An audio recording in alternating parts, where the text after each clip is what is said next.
Welcome to Not Milk Never Milk. Subscribe if you're lactose intolerant. You begin by creating the search. Go to Lists, Search, Saved Searches, New, and choose the record type you need. Immediately name the search and choose Audience. This controls who sees results, so set role restrictions now. Once done, decide Public versus Restricted. Make public only when appropriate. If you'll reuse the design, select Save as to create a template. This gives you a baseline to build filters and results quickly, which speeds later steps and preserves governance. Now you define the how. Add filters to narrow records. Use relative dates, Boolean logic, and formula criteria when needed. Then pick result columns, summaries, and sort order. Preview live results to confirm the dataset. For complexity, use field joins and formula fields.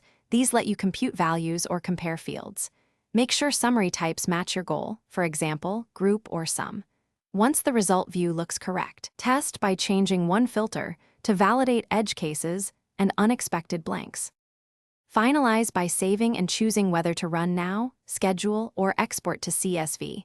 Set email recipients and format if automated distribution is required. You can add highlighting rules and place the search as a dashboard portlet for visibility, or include a direct link to records for quick actions. If numbers don't match expectations, troubleshoot, double-check filter logic, look for null from joins, and review formula syntax. When stuck, temporarily remove filters and add them back.